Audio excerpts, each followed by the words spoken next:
Los locos de Buenos Aires. Una forma diferente de perder la razón. Idea y conducción, Roberto Ruiz.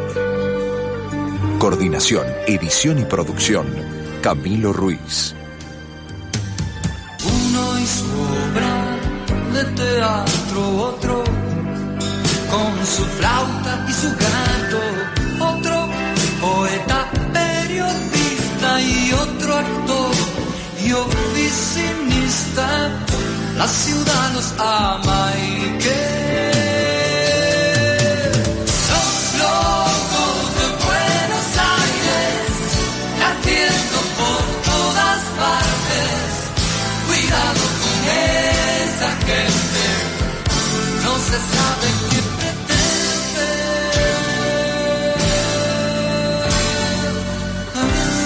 Los locos de Buenos Aires.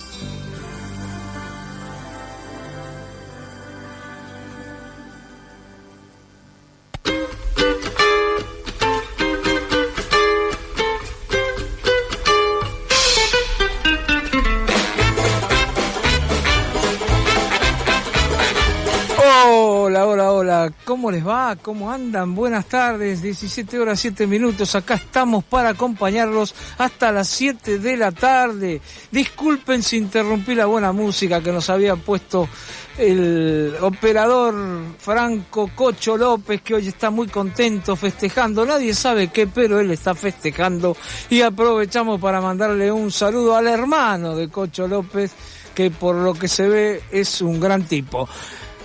Vamos a agradecer a Camilo que me acompaña en la operación, en la producción. Hola Camilo, ¿cómo te va? Y bueno, y a Cocho, por supuesto, ¿cómo te va, Cocho? Bueno, hoy venimos con algunas cosas que pasaron que hicieron que se suspendan los actos proselitistas. Vamos a recordar por ahí, vos que no estás enganchado a los medios de comunicación. Hoy una chica que iba para el colegio, que salía del colegio de 11 años en Lanús, le quisieron robar la mochila, la tiraron al piso y a causa, parece, de la caída falleció. Es decir, de alguna manera sería algún tipo de asesinato, no sé cómo se tipifica. Hay dos detenidos mayores de edad, creo que uno de 25 años y otro de 24, una cosa así, todavía no se sabe bien. Lo que uno siempre en estos momentos lo primero que hace es dudar, porque esto realmente ha conmocionado a todo el mundo. No es una cosa que no pase, pero en este momento estamos todos más sensibles. Esa puede ser la realidad. La última vez que pasó algo por el estilo fue que también conmocionó, fue la muerte del colectivero, ¿se acuerdan? Pero bueno, en ese momento detuvieron ahí a dos personas que después no tenían absolutamente nada que ver con el crimen. Bueno, ahora dicen que aparentemente estas personas tienen que ver, se hablaba de otros chicos, más chicos, de un chico de 14 años, pero hasta ahora parece que son dos mayores. Bueno, todos esperamos que se resuelva esto, y es lamentable, ¿no? Esto, yo el otro día escuchaba a Monseñor García Cuerva en el día de San Cayetano, el día lunes, y él tuvo un discurso, a mi juicio me pareció bastante bueno el discurso, y en una parte habló de la inseguridad, pero habló de la inseguridad hablando de lo que es la inseguridad de la gente que no tiene para comer, de la gente que está todos los días acá, arroz y polenta, de la inseguridad de no tener trabajo, de la inseguridad de no llegar a fin de mes. Bueno, hizo hincapié en eso. Y yo creo que tenía razón en hablar de eso, pero me parece que este tipo de inseguridad después de tantos años de fomentarla un poco, ¿no? De decirle, mentirle a la gente, decir que era una sensación, decir que no pasa nada, decir que siempre son los chicos pobres que salen a robar, cosa que no sucede, que no es así, ¿no? Los pobres no roban. Me parece que a esta otra inseguridad se la descuidó. A mí me parece que lo ideal sería un país en donde no haya ningún tipo de inseguridad, ni la inseguridad de llegar a fin de mes, pero tampoco la inseguridad de que por robarte una mochila te maten. Me parece que las dos hay que ponerlas en una balanza. Yo alguna vez lo dije, hace muchos años uno venía muy fuerte con la idea de que en realidad los victimarios son víctimas, bueno, todo lo que sabemos. Pero nadie hizo nada. Entonces fueron pasando los años, y los victimarios que van víctimas, hoy son más victimarios que víctimas. ¿Por qué? Y porque se les permite que y son chicos, y son pobres, entonces, ¿para qué los vas a meter presos? Se recuperan, qué sé yo. Y hay un problema, porque todas las herramientas que desde el progresismo, y me incluyo, en algún momento decíamos que eran necesarias para terminar con la inseguridad. Es más, yo lo decía hace 20, 30 años atrás, y no busquen que hay hasta artículos míos en el diario de las Madres de Plaza de Mayo sobre esto. En ese momento todavía no se había llegado a esta degradación que vivimos hoy. Lo que pasó hoy, lo que pasa en Rosario, lo que pasa en la ciudad de Buenos Aires, lo que pasa todos los días en todos lados. Y entonces yo me empecé a preguntar, ¿qué hacemos en el mientras tanto? Porque está bien, esos chicos tienen que estar en el sistema, si son jóvenes, en la educación, esos chicos tienen que estar, tienen que tener lugares para deporte, para practicar deporte. Esos chicos, si son más grandes, tienen que tener un trabajo fijo, no una changa, no un plan, un trabajo fijo, bueno, todo eso. Pero mientras todo eso no ocurre, ¿qué hacemos? Y ahí tenemos un problema. Entonces, ese problema, y por supuesto hoy se están tirando municiones de acá, de allá, a la clase política, pero el problema de hoy es la víctima, la chiquita de 11 años, y que haya justicia por esa chiquita. Y uno dice, bueno, está bien, me parece bien que suspendan los actos. Es más, a mí me parece que todos los actos que se están haciendo, los actos políticos, y toda la gente en la calle, y los panfletos, y las bolsas que regalan algunos, y los afiches, y la gente a la que le pagan para que reparta volantes, y todo eso me parece pornográfico en este país. Lo cual no quiere decir que sea un poquitito de lo que me parece pornográfico, porque también me parece pornográfico los grandes empresarios que viven de los subsidios del Estado, que viven de todas las dádivas que le dan. Así que todo eso, o aquellos que militan porque les pagan o porque les consiguen un puesto, todo me parece pornográfico. Así que bueno, esperemos que recién leía las gacetillas que llegan, suspendió Martín Lustó el cierre de su acto, suspendió Grindetti su acto, Patricia Borghi su acto, un acto que iba a ser mañana Massa lo acaba de suspender, un acto que iba a ser Kicillof lo suspendió. A ver si se ponen un poquito las pilas, porque ¿saben también qué se me ocurre a mí? ¿Qué se me ocurre para pensar? Toda esa policía que hay en la provincia de Buenos Aires, toda esa policía que había sido de baja hace 5 o 6 años atrás y que después la volvieron a tomar, ¿no? Porque decían, no, esta la echó el gobierno anterior, así que hay que tomarla. Y Bernie, que es un hombre, como él bien se definió el otro día, un hombre de derecha, él dice que el peronismo es de derecha porque la derecha pone orden, cosa que evidentemente no la estamos viendo. Pero bueno, y mejor que no la veamos, que no veamos el orden. Por ahora lo que vemos es un orden que quieren poner, que es el orden de reprimir en las movilizaciones, reprimir en los asentamientos, como hicieron hace 15 días, desalojar gente. Hasta ahora el orden que se ve del lado de Bernie es ese. Pero bueno, lo que me parece que esto habría que ver si esa policía que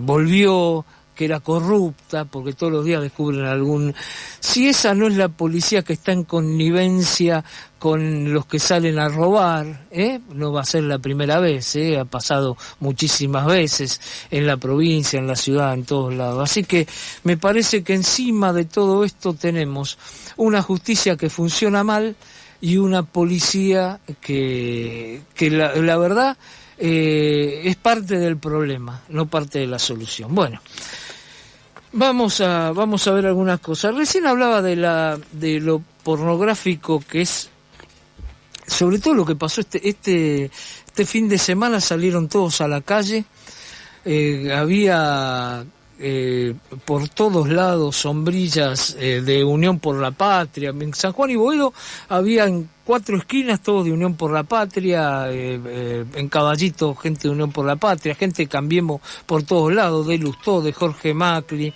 de todo el mundo había ahí, gente repartiendo. Ahí me está sonando el teléfono, lo voy a cortar. A ver, tengo un problema.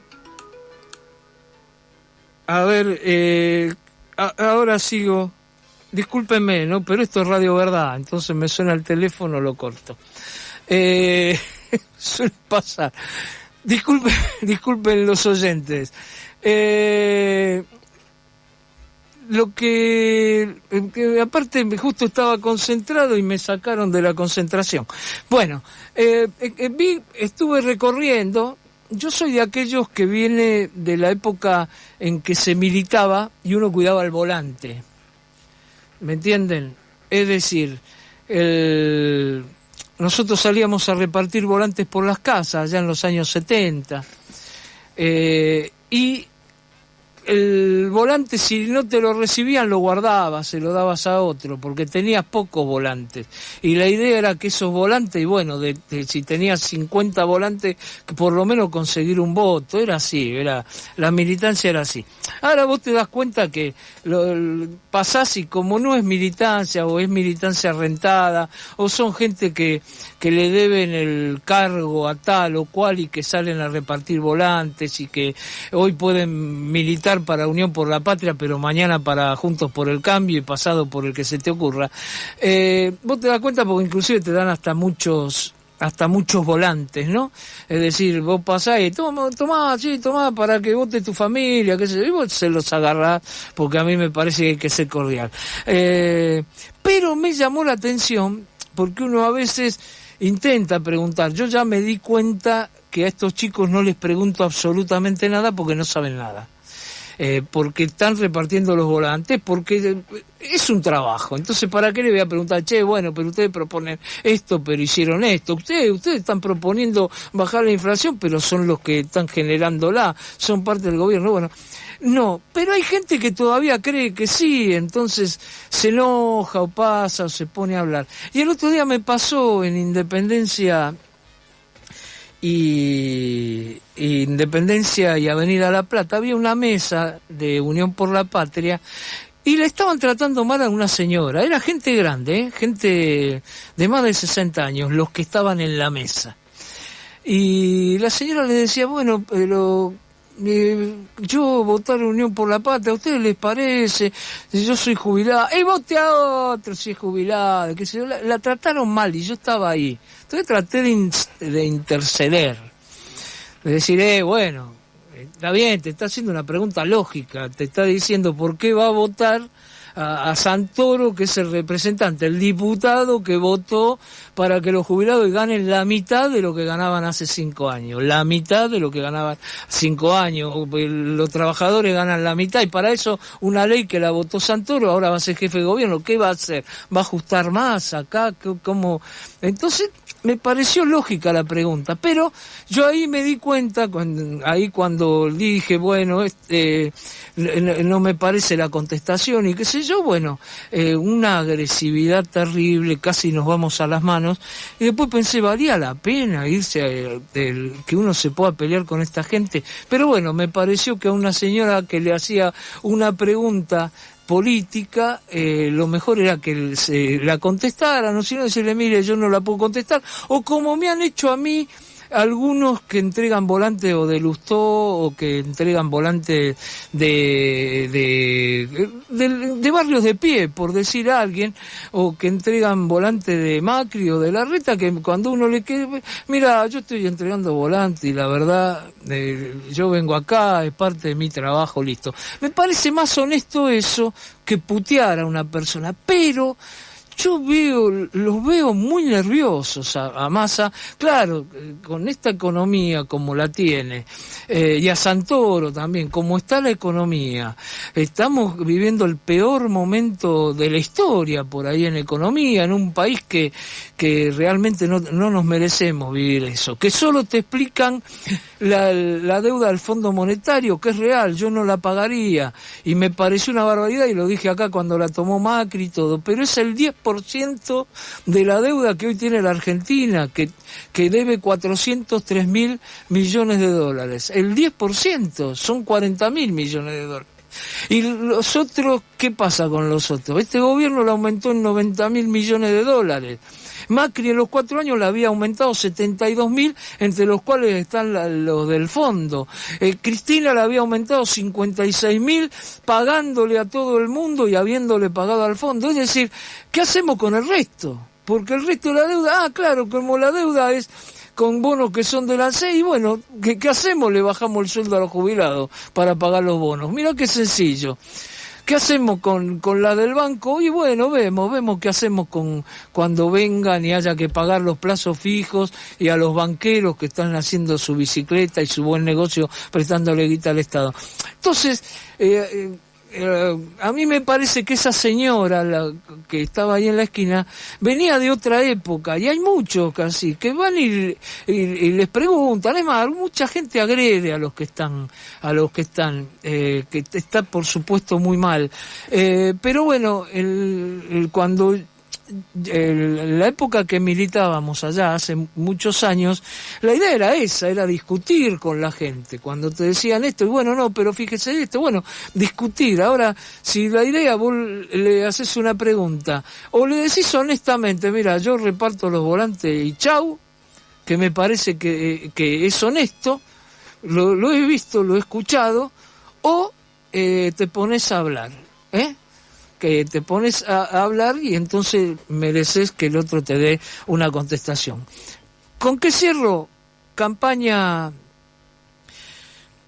pornográfica por el gasto, miles y miles y miles y miles y millones de pesos, todos están gastando. A mí me llama la atención, yo le empecé a tomar nota por el otro día que Jorge Altamira lo dijo acá, cuántos afiches de la izquierda, es impresionante, está sembrado de afiches la ciudad de Buenos Aires, de la izquierda, de Unión por la Patria, de Macri, de Larreta, de todo el mundo, se regalan bolsas, esa es una idea de Juntos por el Cambio, que regala bolsas, los otros, no sé, también gastando muchísimo, y en un momento en que todos tenemos dificultades para llegar a fin de mes, y eso me parece que es el problema central. Miren, yo les propongo lo siguiente. Antes, una cosita, gracias a Antonio Sánchez, que me mandó un muy buen trabajo sobre jubilaciones, un muy buen artículo que salió en la revista La Franela. Gracias, Antonio, sos muy amable. Los Locos de Buenos Aires, Una forma diferente de perder la razón.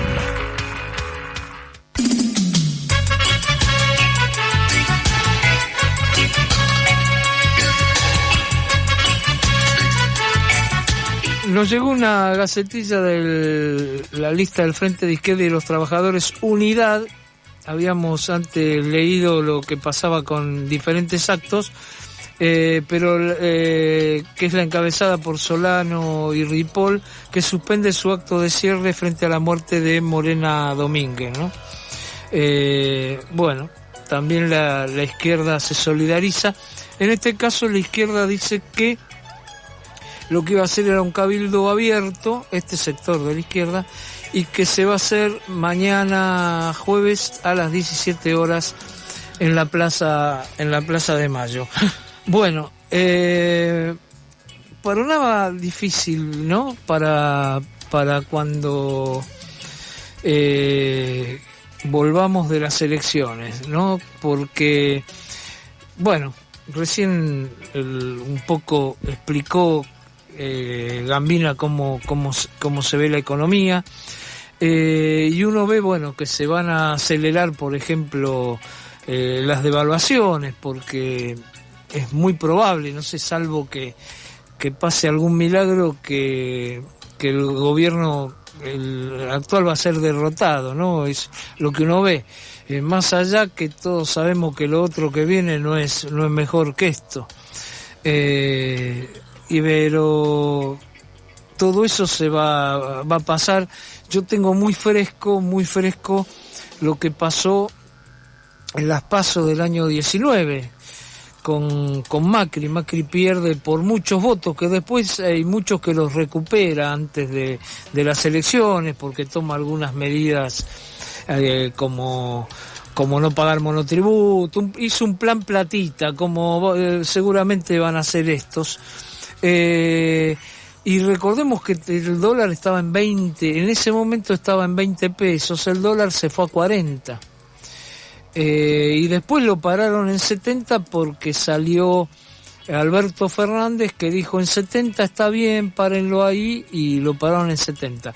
Pero a partir de ahí pasó eso. Y bueno, ahora tenemos que el dólar empieza a subir antes de que lleguen las PASO, así que uno ve panoramas muy tristes. Y con respecto a lo que ve a futuro, es muy difícil, la cosa es muy difícil, porque si gana Massa, ya tenemos la muestra, va a seguir siendo más ajuste, más deterioro de las entradas para los jubilados, más deterioro para los trabajadores, más inflación, bueno, todo lo que sabemos. Y si ganan los otros,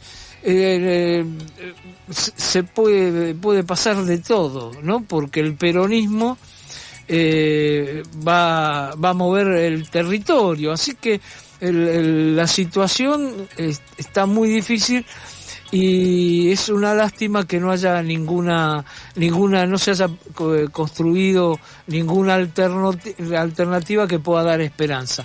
Porque, por ejemplo, en la época con el peronismo en contra del macrismo, le mostraban a la gente como que se generaba una esperanza, se va a llenar la heladera, van a comer asado todos los días. No pasó absolutamente nada de eso, al contrario, la vaciaron la heladera, se come menos asado que en esa época, todo es mucho peor que en el 19. Pero ahora los que vienen no están diciendo vamos a llenar la heladera, a sacar de la pobreza, sino que directamente dicen que van a poner orden, que van a ajustar, qué sé yo, y bueno, y para ajuste ya tenemos el que tenemos. Hay gente que con solo abrir la boca llega hasta todos los límites del alma, alimenta una flor, inventa sueños, hace cantar el vino en las tinajas y se queda después como si nada. Los locos de Buenos Aires.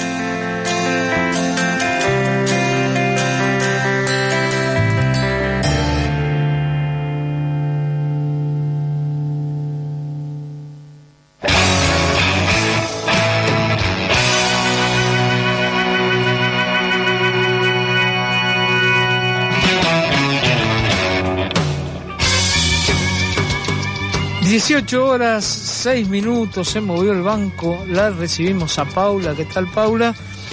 Y el día de ayer se cumplió una semana de lo que aparentemente fue un ataque cibernético al sistema del PAMI. Esto ha generado en realidad una crisis sanitaria.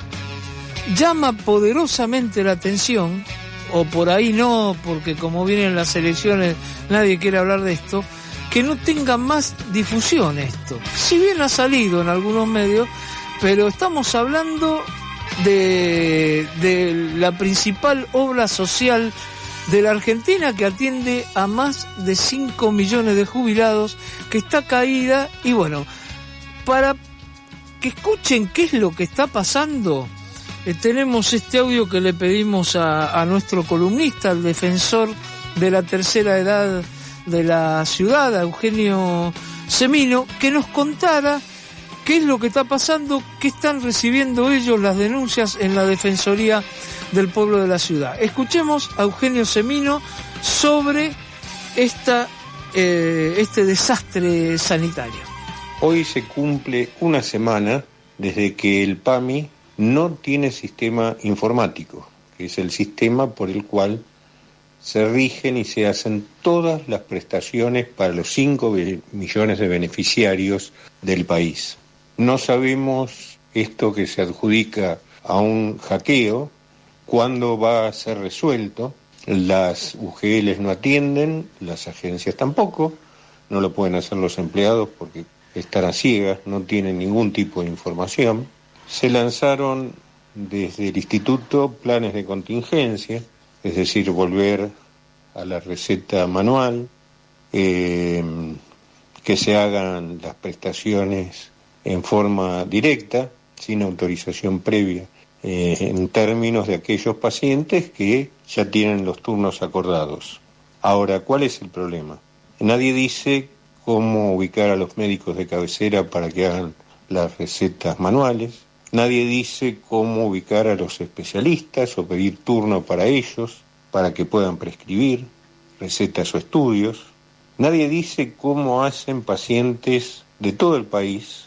Esto fue advertido en primer término en las provincias para enviar sus estudios a PAMI Central. PAMI está totalmente centralizado en términos de las decisiones, de aprobación de tratamientos, de drogas, a Buenos Aires, para que esos tratamientos comiencen o sigan su curso. Hoy están interrumpidos o no están comenzados por este tema. Pacientes que ya tienen los estudios, los que necesitan tener los estudios no los pueden hacer, y los que ya lo tienen no llega a la aprobación porque no hay método alguno para resolverlo. Para los pacientes oncológicos se aprobó continuar con los esquemas de quimioterapia que se venían dando. Ahora, ¿qué pasa? Los que, insisto, tienen que iniciar un tratamiento de ese tipo, o qué pasa, como tenemos cantidad de casos, para aquellos que tienen que cambiar el modelo terapéutico de esa quimio y necesitan estudios o nuevas drogas. ¿Qué pasa para los pacientes? Y esto me lo comentaban médicos del ROFO y del ANARI, cirujanos con los cuales estuve ayer. Ellos no pueden pedir nuevos estudios porque no hay sistema para hacerlo. Entonces se están atendiendo y operando a los que ya tenían todo hecho en términos de estudios, análisis y demás, pero no pueden programar cirugías hacia el futuro inmediato porque están dependiendo de esto que no pueden hacer. Pasó una semana, como decía al principio. Hemos requerido a la ministra de Salud de la Nación desde el miércoles pasado para que se expida sobre esto, para que informe a la ciudadanía en lo que es una verdadera crisis sanitaria de enorme dimensión. El adulto mayor tiene la tasa de uso más alta de un sistema como el PAMI. Lo hemos requerido también de la directora. No hay funcionarios en el PAMI, en las agencias, en las UGLs, del país. Hoy estuve recorriendo casi todas las provincias vía Zoom, vía medios, Claro, y la situación se hace cada vez más complicada. Emiten comunicados como, pero bueno, que hagan las órdenes escritas, y, por ejemplo, me decían San Juan, hoy Mendoza, va con, lo mismo pasa en Buenos Aires, va el paciente o su familiar con la receta manual a la farmacia, y la farmacia dice, sí, pero no le podemos hacer descuento porque no lo tenemos informado en el sistema. Dice, nosotros le entregamos el medicamento con la receta, pero tiene que pagar el 100% que después se lo reintegramos. A ver qué jubilado puede pagar 10, 15, 20 mil pesos para que algún día se lo reintegren. Todo eso junto está pasando y mucho más. No se pueden derivar a tercer nivel, es decir, a internación geriátrica, pacientes que están con el alta médica en la internación de agudos en hospitales, porque es un sistema que se hace exclusivamente por vía informática. ¿Qué pasa con los prestadores, que son parte de este problema? Aceptan cualquier condición de estas cosas que dicen los directivos de PAMI. Ustedes hagan las prestaciones que después se las pagamos, después no saben cuándo va a ser. Ahora, ¿qué hacen? Dicen sí, porque viven del PAMI, pero cuando tienen que pedir turnos para esas prestaciones los pacientes, los turnos van para septiembre, octubre. Es decir, los demoran para ver qué pasa, cómo clarea esto para ver si hacen o no la prestación, porque hay un tema que también es cierto, el PAMI cuando aprueba una prestación de un estudio y emite la OP, la orden de prestación, emite también la orden de pago al prestador, y eso hoy no se hace, por lo cual los prestadores, insisto, como son PAMI dependientes, le dicen, bueno, seguimos, apoyamos, y cuando el paciente va a pedir los turnos es para dentro de 2 meses. Y pareciera ser que, como el resto de situaciones que van pasando en Argentina, en términos futboleros, están todos pateando la pelota afuera hasta después del 13. Y después del 13, desde que yo estaba en la escuela primaria hace muchas décadas, viene el 14. El 13 no va a solucionar nada. Y esta advertencia no es solo para los funcionarios, cuyas responsabilidades directas son hoy, sino para el silente resto del sistema político que sigue empapelando la realidad con afiches, con diatribas, con pensamientos sobre el dólar, y de esto nadie, absolutamente nadie, habla, se preocupa ni se entera.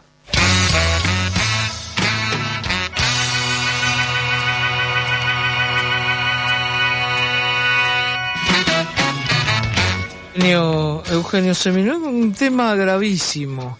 Yo no quiero hacer vinculaciones ni cosas conspirativas. Hace unos días hubo algunas denuncias que la campaña electoral de muchos sectores de Unión por la Patria se está haciendo con dinero que son dinero del PAMI, o de retornos, o dinero del ANSES, o de retornos. Recordemos que también Raberta del ANSES va precandidata en Mar del Plata. Yo no quiero pensar nada. La realidad es que todo el sistema de facturación, todo está caído en estos momentos en el PAMI. Ni tampoco quiero pensar que esa denuncia que hizo Emilio Pérsico, que dijo que en la matanza a Espinosa, que recordemos que hizo un videíto con Cristina, que lo apoya a Espinosa, no a la precandidata también de Unión por la Patria, cubría la Colo, que es la esposa que es la compañera de Emilio Pérsico. También ahí Pérsico denunció que se estaba usando plata del PAMI, de la Cámpora, de Volnovich, y en Harlingen pasó exactamente lo mismo.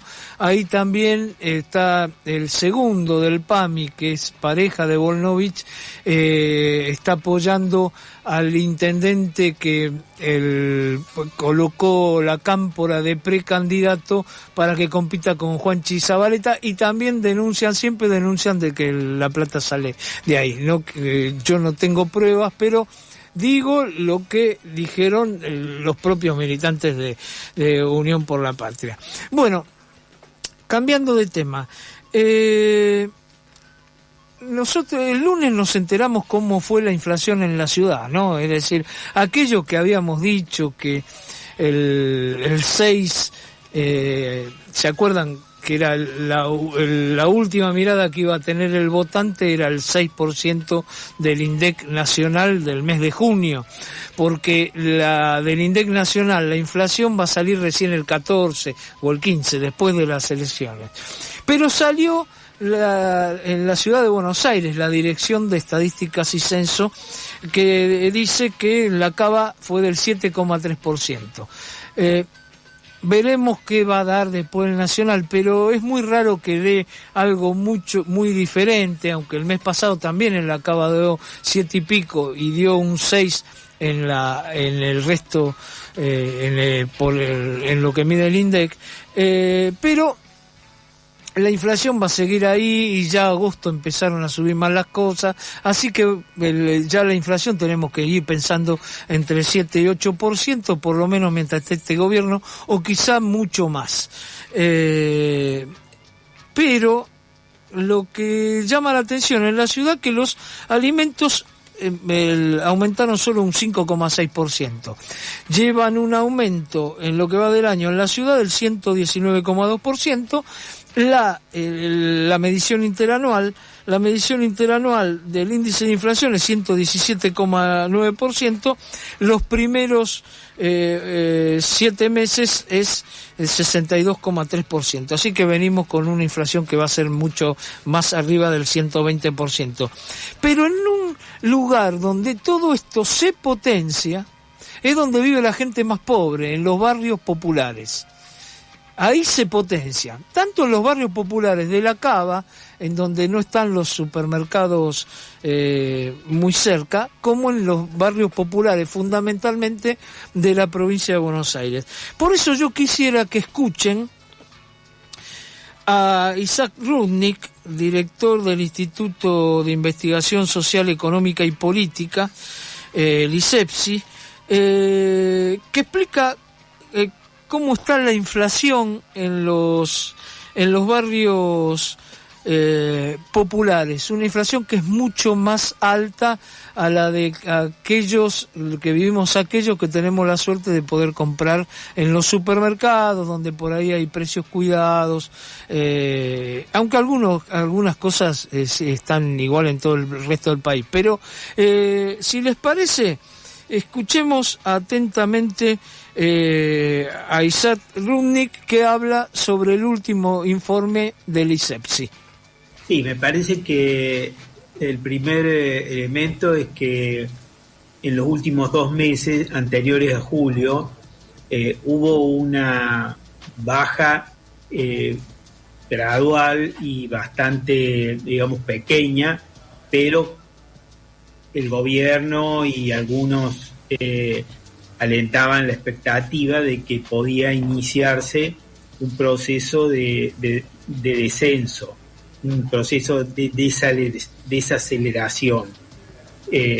Hace varios meses atrás la curva iba para arriba, los últimos 2 meses muy levemente, pero empezó a declinar. Bueno, julio obviamente termina de alguna manera con esta expectativa positiva o relativamente positiva y pega un salto nuevamente, y en el caso de los precios en los negocios de cercanía de los barrios populares, que es el relevamiento que nosotros hacemos todos los meses en varias ciudades del país, y en el caso del conurbano bonaerense, que es el resultado que vos tenés ahí, obviamente hay un salto nuevamente hacia arriba. De ese 7,64% hay algunos productos que son los que más empujaron hacia arriba, entre ellos dentro del rubro de frutas y verduras, que es el que más aumentó aproximadamente un 14%, estamos hablando de un 14% en un mes. Dentro del rubro de frutas y verduras, la papa fue el alimento que más aumentó un 50% entre junio y julio. Y la papa influye mucho en el conjunto de la canasta porque es uno de los productos que más se consume. Digamos, nosotros en términos, digamos, si quiere, estadísticos, decimos es uno de los productos que más pondera. Dentro del rubro frutas y verduras también algunas frutas, como las manzanas, que subieron por encima del 10%, y las peras también en porcentajes similares. Las batatas subieron un 20%. Y dentro del rubro almacén, que también aumentó, algunos productos esenciales fueron protagonistas, digamos, de esta suba. Entre ellos el pan, o sea, algunos derivados de las harinas, como el pan, y algunos lácteos, derivados del lácteo, la leche fluida, algunos quesos.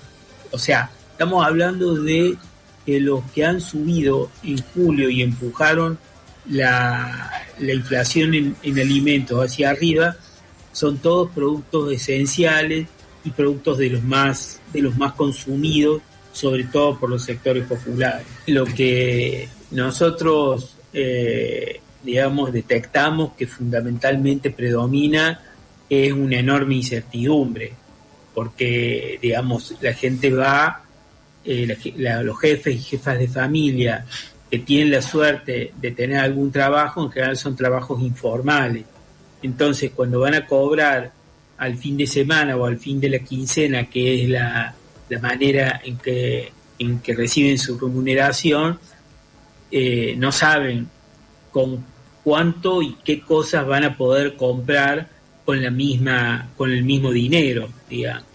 Y esto, obviamente, si vos tenés una perspectiva de cobrar el día viernes el trabajo de la semana y tenés una idea que vas a poder comprar lo mismo que la semana pasada, probablemente estés equivocado, porque esto no sucede. Entonces, bueno, como te decía, genera angustia, genera incertidumbre, genera una situación de permanente zozobra, si se quiere, porque, bueno, hay que ir de parte de esta familia, ir corriéndose a alimentos que son los que de alguna manera, como decimos, llenan la panza, pero son los que tienen o los que carecen de algunos de los nutrientes indispensables, que son las frutas, por ejemplo, que es un alimento indispensable para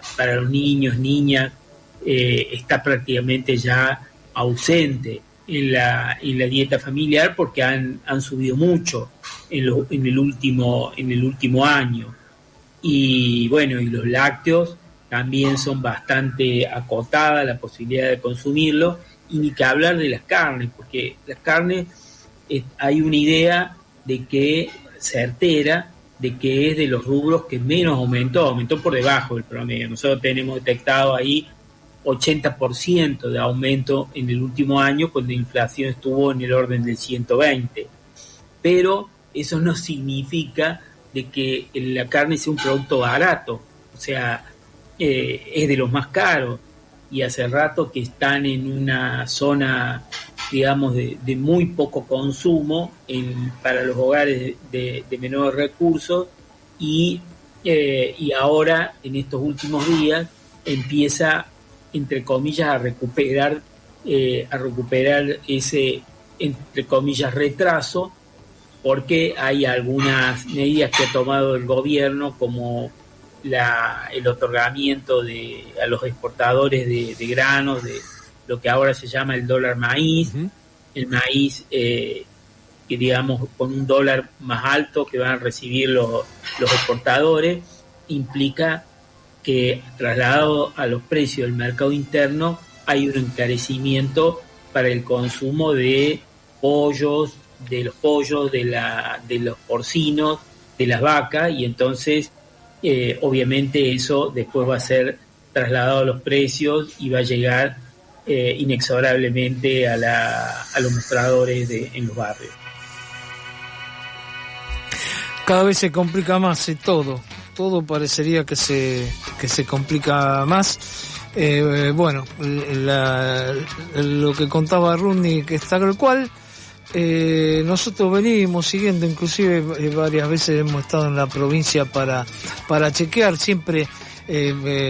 Nosotros sabemos que toda esta información es muy buena. Aparte, cuando habla de la papa a 600 pesos el kilo, el otro día en Coto estaba en 700, así que, es decir, en algunas cosas, no solo los barrios populares, también los supermercados están con precios exorbitantes. Así que creo que este es el problema central, creo que esto es lo que hace que haya tanta bronca, creo que esto es lo que obliga a que la militancia de Unión por la Patria esté tan sensible cuando uno le pregunta a alguien y quieren pegarle a todo el mundo en vez de dar explicaciones que deberían dar explicaciones, todos deberían dar explicaciones por qué votaron las leyes para bajar los salarios a los jubilados, cambiar la fórmula y bajarlo, por qué bancan los ajustes, más allá de esos discursitos como algunos que hay en la propia Unión por la Patria, que habla de San Martín, de Brane, de Perón, y de que hay chicos con hambre o que hay chicos debajo de los niveles de pobreza. Bueno, los generaron ustedes, muchachos, los han generado ustedes. Y toda esta clase política los ha generado. Bueno, vamos con una que creo que es buena. Nos mandó la secretaria de prensa de Metro Delegados, Andrea Salmini, que están negociando, así que parece que por ahora no va a haber paros, pero escuchémosla a ella. Ayer los metrodelegados tuvimos una reunión en la Subsecretaría de Trabajo de la Ciudad de Buenos Aires después de 4 meses de conflicto reclamando por la presencia de asbesto cancerígeno en la red del subte y la reducción de la semana laboral para estar menos expuestos a este material. La empresa EMOVA, ESBASE, Autoridad del Gobierno de la Ciudad, nos convocaron. Fue una reunión importante porque la empresa EMOVA reconoció la presencia de este material, venía negándolo, reconoció la presencia de este material en la red de subte y premetro, hizo una serie de anuncios por ahora promesas y además se comprometió a la revisión de los días descontados a los trabajadores ilegalmente, días trabajados durante el conflicto. Pasamos a un cuarto intermedio, se comprometieron a concurrir a la próxima audiencia, instancia en la que esperamos avanzar sobre el plan de desabestización y nuestro reclamo por la reducción de la semana laboral. En el caso de no ser así, seguramente continuaremos con las medidas de autodefensa y las anunciaremos en ese momento. Andrea Salmini, Asociación Gremial de Trabajadores de Subte y Premetro, Metro Delegados. Bueno, muchas gracias, Andrea, por enviarnos esta información. Es una información importante, porque siempre en general se habla cuando se realizan los paros, cuando no se realizan no se habla, cuando se negocia no se habla. Bueno, por suerte nos mandó esta información de la reunión que tuvieron ayer con la empresa. Creo que después de la tanda, antes de que Camilo venga con su columna de cine, creo que tengo una buena noticia que me acaban de mandar del PAMI. Creo que tengo una buena noticia. Acuérdense, pasamos una semana que están caídos los sistemas, pero ahora chequeo y después les cuento. Y uno se va de novio con la vida, desterrando una muerte solitaria, pues sabe que a la vuelta de la esquina hay gente que es así, tan necesaria. Los locos de Buenos Aires.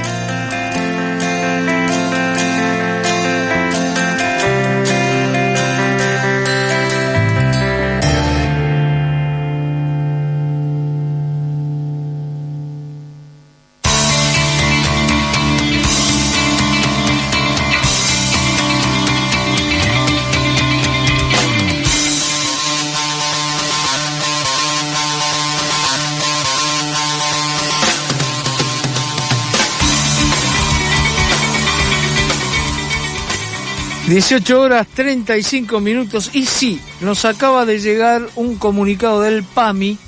Nosotros estuvimos hablando de este ataque cibernético que ayer a la madrugada se cumplió una semana, porque fue el martes a la madrugada de la semana pasada. Y dice esto el comunicado, es un comunicado bastante escueto. Se restablece la receta electrónica y la orden médica electrónica. Luego del ciberataque a nuestros servidores y como parte del plan de restablecimiento de los sistemas, parte del plan, es decir, que no se restablecieron todos los sistemas. No dice nada de los sistemas de facturación, de eso no dice nada. Pero dice, informamos a todos los médicos y profesionales, clínicas, hospitales y sanatorios, centros oftalmológicos, centros de diagnóstico por imágenes, laboratorios y ópticas, que en esta primera fase, yo me había puesto demasiado contento, en esta primera fase se encuentran operativos los sistemas para la emisión de recetas electrónicas y orden médicas electrónicas. Así que bueno. Y después dice, los turnos médicos, se ha restablecido el sistema de orden médica electrónica en todo el territorio nacional. Se informa a las instituciones y a los profesionales que ya pueden realizar las prescripciones médicas. Así que acá no habla de entregar turnos, así como las transmisiones de las consultas y prácticas realizadas durante esta última semana. Bueno, cualquier tema, dice comunicarse con el 138 o dirigirse a la agencia más cercana. Yo leo lo que nos mandaron, así que sería una parte, no se restableció todo el sistema. Después habrá que ver, porque por ahí pasa como el sistema de ANSES, que uno entra para los créditos y le sigue diciendo entre dentro de 24 horas, ya hace más de 20 días que están diciendo eso. Yo a esta gente, lamentablemente, el PAMI y el ANSES están muy mal manejados y no les creo nada, pero bueno, aparentemente, fíjense si piden las recetas electrónicas, si se la dan, y si no, ya saben, acá dice, hablar al 138 o dirigirse al PAMI más cercano. ¿Cómo te va, Camilo? Buenas, aló. Así que bueno, es en parte yo pensé que era buena la noticia, claro. Es una parte, porque Semino hoy en el audio que nos mandó cuenta cantidad de cosas que no se hacen. ¿Qué pasa claro. con los estudios? ¿Cómo se mandan? Ahí no habla del protocolo. Uh-huh. O qué pasa con los médicos, porque por ahí mandan. Ahí es Eugenio Semino, el defensor de la Ciudad de Buenos Aires, de la Defensoría del Pueblo, hablaba un poco de que le decían a los médicos que atiendan igual, que no había problema, pero los médicos dan turno lejano porque dicen, no, primero que se restablezca, a veces atiendo y no me pagan. Claro.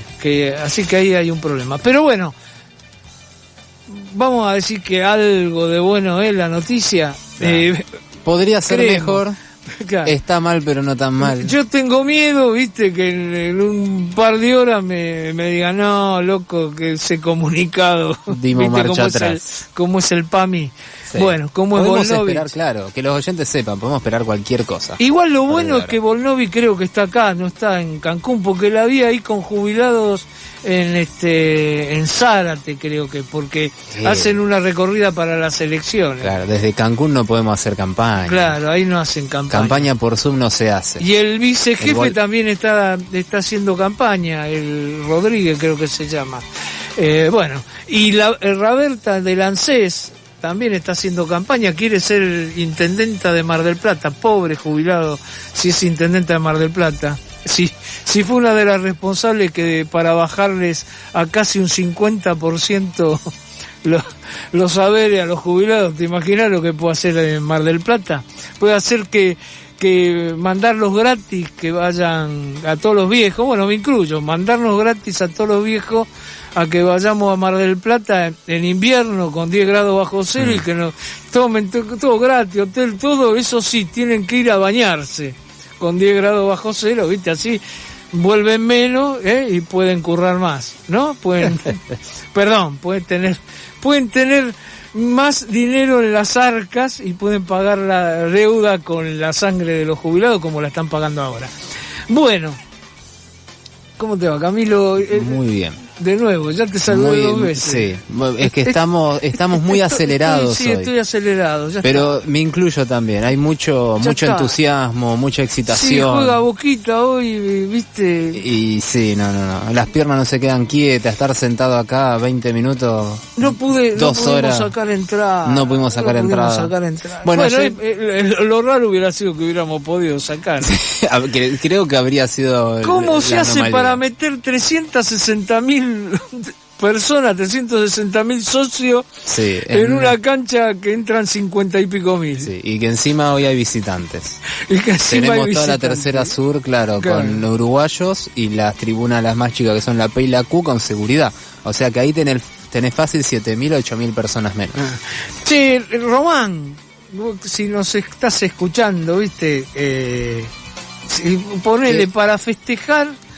Si nos va muy bien para festejar, digamos que festejemos algo, ¿no? Que no sería bueno que una canchita, ese proyecto que cerca una cancha para 100.000 personas. Claro, hay otros candidatos que dicen, bueno, nosotros, Jorge Reale propone una cancha en la isla de Marchi. Sí.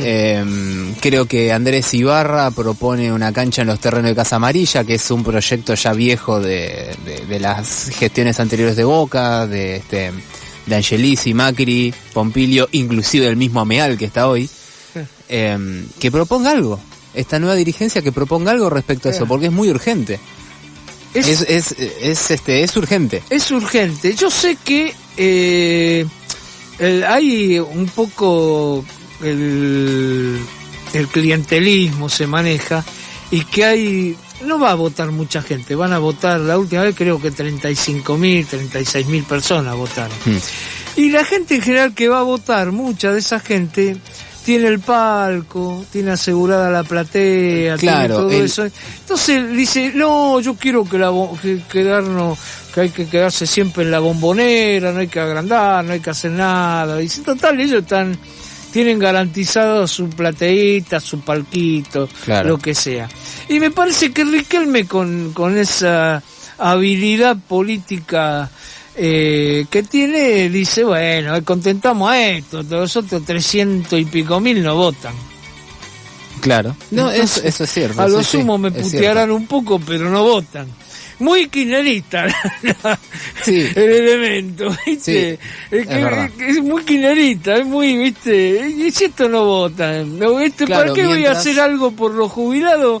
Si en general los jubilados son todos inteligentes y nunca me votan. Bueno, algo? Ese es el tema, si tenés alineadas a las agrupaciones... O no son inteligentes, pero no lo votan, ¿no? Si tenés alineadas a las agrupaciones, es muy complicado que se te desmadre una elección, siendo oficialismo hoy. Claro. Así que, y es verdad también lo de los abonados, que sí, que tienen su platea asegurada. Por supuesto que te van a decir, no, patrimonio cultural, ¿para qué tocar la Bombonera? Claro. Con tanta historia y demás.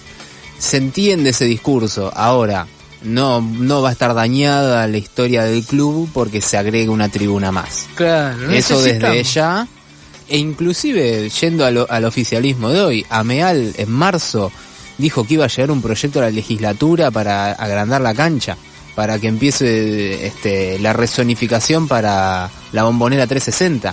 Marzo estamos hablando, no volvió a tocar el tema el tipo, hoy es el presidente de Boca. Bueno. Entonces es algo que me parece que de cara a las elecciones tendría que tener, a las elecciones en Boca me refiero, que este año hay elecciones a presidente, se cambia la dirigencia, tendría que tener un poquito más ahí de fuerza. Claro.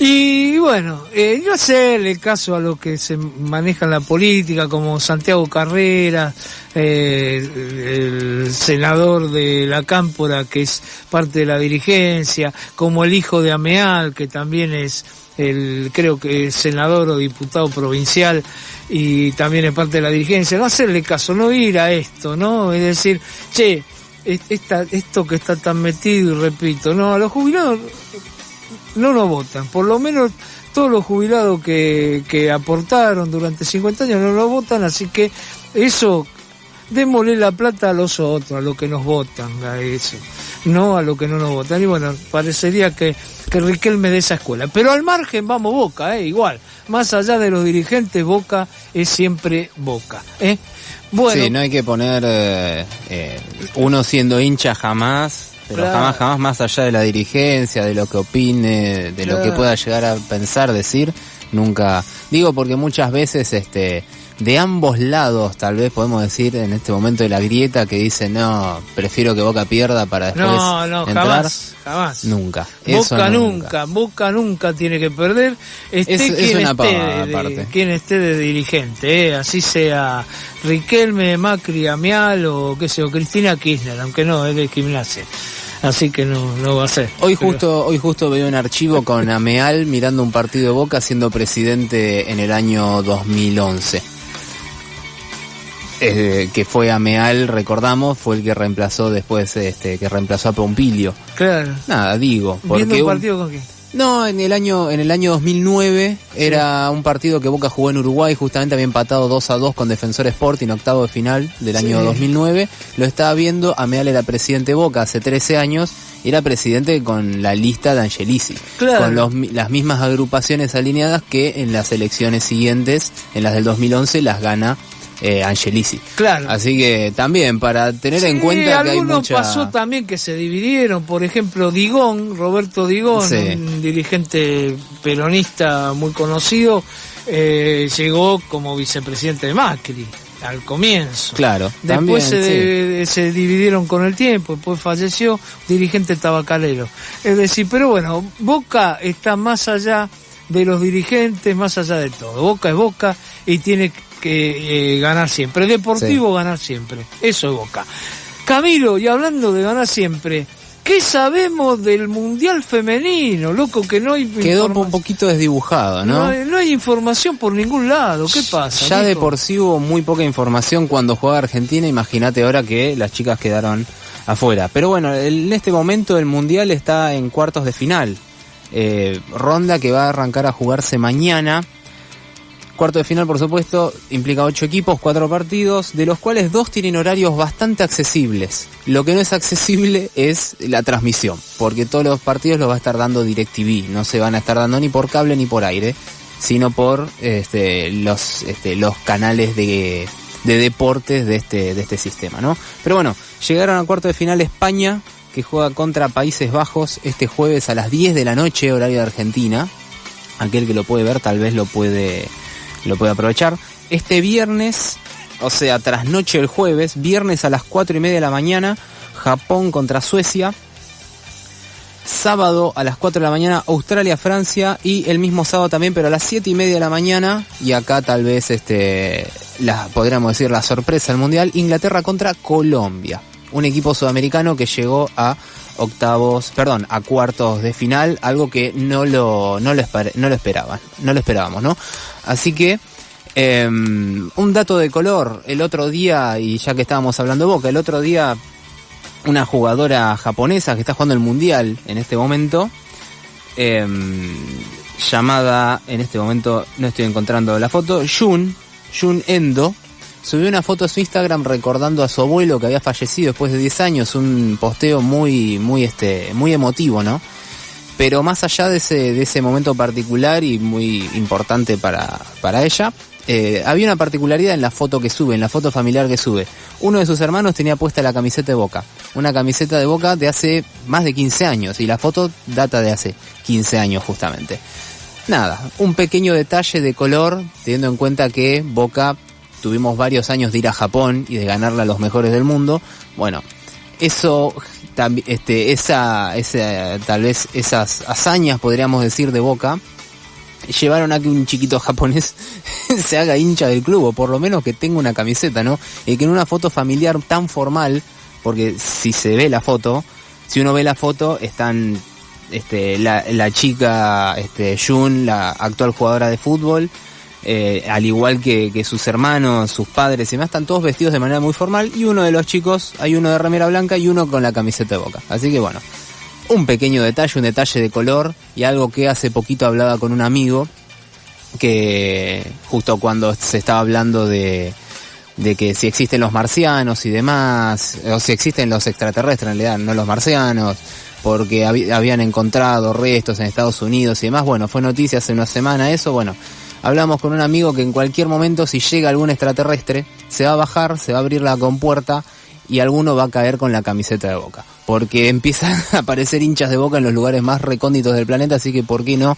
del resto del universo. Pero bueno, un poquito de autobombo para algo que nos mueve mucho a algunos. Bueno, vas a ir al cine, pero antes Sí. recomiendo ¿Quién es más grande?, que es un libro, y pueden buscar una nota que hay en Infobae, que explica quiénes son hoy los equipos más grandes, que no tienen nada que ver con los que eran más grandes hace 50 años o 100 años. Y el primero, por supuesto, el más grande es Boca, pero explica por todas las cosas por qué es el más grande. Y bueno, nada, de ahí- vamos a la ahí, columna. Claro, de ahí hablamos de historia, pero bueno, vamos rápidamente al cine, vamos a cambiar completamente de tema y vamos a hablar de un ciclo muy interesante que se está dando en realidad, ¿no? A lo largo de todo agosto se van a estar proyectando 8 películas del director estadounidense Francis Ford Coppola, al cual se reconocen por, entre muchísimas otras grandes películas, por El Padrino, por la saga del Padrino, principalmente la primera película, ¿no?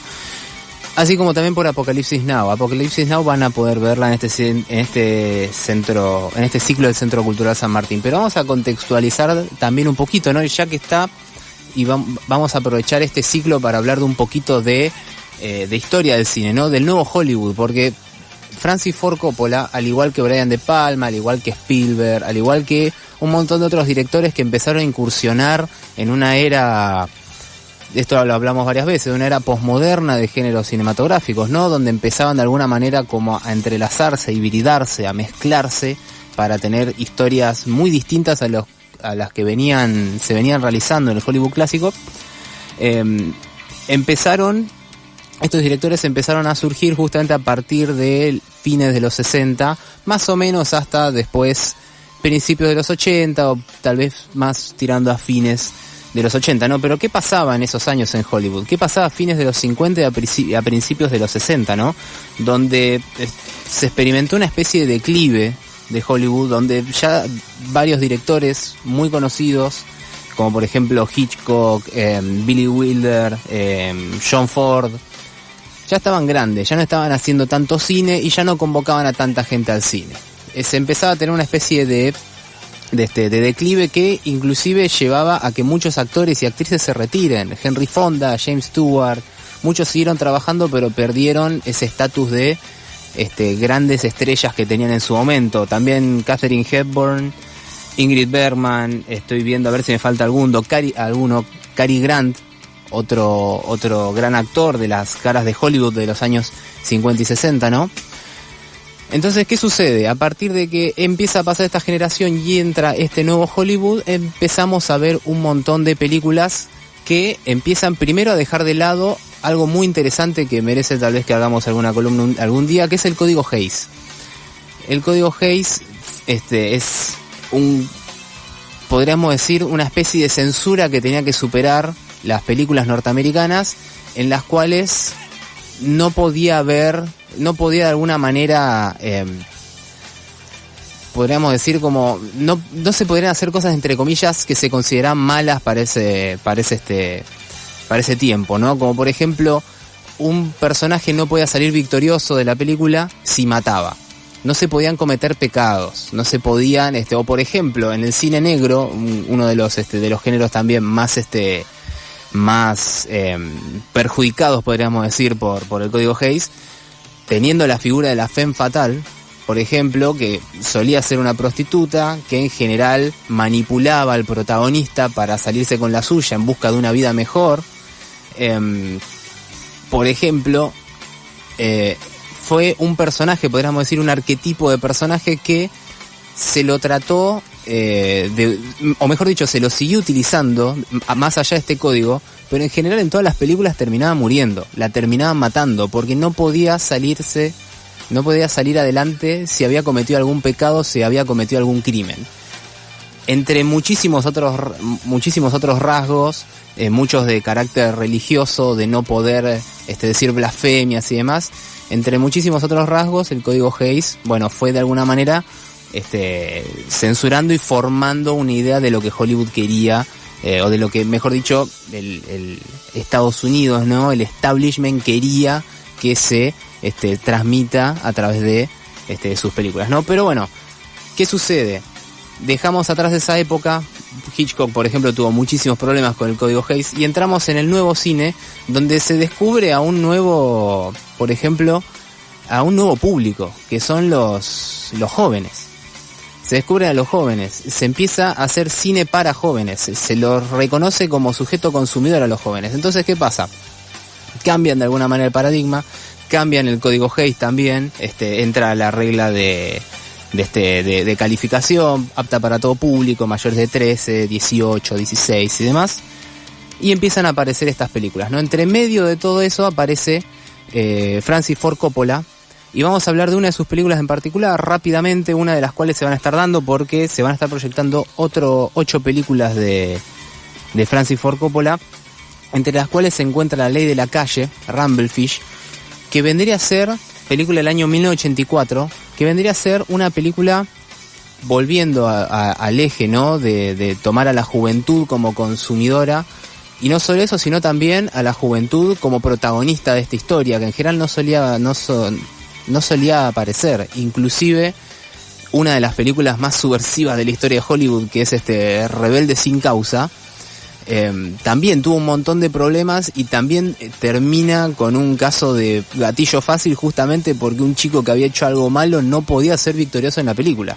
Entonces cambiamos el eje de, podríamos decir, de qué es lo que quiere contar Hollywood. Aparecen estos directores y aparece, por ejemplo, Coppola con Rumblefish, un Coppola que ya había hecho Apocalipsis Now, que ya había hecho El Padrino y demás, y toma justamente la década del 50 con cierta nostalgia, ¿no? Con cierta añoranza, con un chico que quiere seguir los pasos de su hermano, que se mete en pandillas, se mete en la mala vida, pero de alguna manera inconscientemente él sabe que necesita salir de eso, pero no puede. Y hay un montón de, podríamos decir, de factores sociales, y son particularmente sociales, que no le permiten tener esta mejor vida, ¿no? Que no le permiten arrancar una vida mejor. Algo que nos da pie a justamente un género cinematográfico que surge por esos años, que deriva del western, que son las road movies, que son justamente personajes que buscan un mejor porvenir, ¿no? Es algo, por algo, o de alguna manera, ese es el camino que trata de tomar Rumblefish, justamente tomando a los jóvenes, La Ley de la Calle, Rumblefish, el nombre original en inglés, trata de tomar justamente a un joven perdido, desorientado, que no sabe hacia dónde, qué camino tomar en su vida, ¿no? Rumblefish va a estar proyectándose en el Centro Cultural San Martín. Ya están a la venta las entradas, así como también otras 7 películas de Coppola, todas muy distintas, de distintos años. Vamos de Apocalipsis Now del año 79 a la adaptación de Drácula del año 92, todas películas excelentes. Recomiendo que vean particularmente La Ley de la Calle y que entren a elculturalsanmartin.ar, entren a la sección de cine, al ciclo de culto. Ahí van a encontrar cada una de las películas, los horarios y los precios de cada una de las entradas. Son muy baratas, aprovechen para ir a ver un poquito de cine, o por lo menos son muy baratas en comparación a lo que suele ser la cartelera comercial de cine, ¿no? Así que entren al culturalsanmartin.ar/cine, ahí se van a encontrar con toda la información que les dije para que disfruten de un muy interesante ciclo de Francis Ford Coppola, que también, insisto, es uno de los directores que marca tal vez un antes y un después, junto a muchos otros, en Hollywood, allá por los fines de los 60 y principios de los 70. Bueno, quiero volver a agradecer a Antonio Sánchez, que al comienzo dije que nos había mandado un muy buen estudio sobre las jubilaciones. Ahora nos escribió porque no tenía el número para comunicarse. Prometo que alguna vez lo vamos a empezar a dar. La semana que viene damos los números porque varias veces me olvido y solamente se puede comunicar la gente que ya conoce los números. El domingo hagan lo que les parezca. En este programa, por suerte, han escuchado a todos aquellos que no están en los grandes medios, diferentes posiciones, desde algunos sectores de izquierda hasta voto en blanco o no ir a votar. Hagan lo que quieran. El domingo que viene, ¿vos ya decidiste a quién votar? ¿No? Estoy ahí. Estás estudiando. Está complicado, pero bueno, no, tengo unas ideas, sí. Bueno, se nos acabó el programa. Hasta acá llegamos. ¿Ibas a decir algo? No, mejor me lo guardo. Bueno, gracias, Paula. Quédense, viene algo con R. Chau, hasta la semana que viene.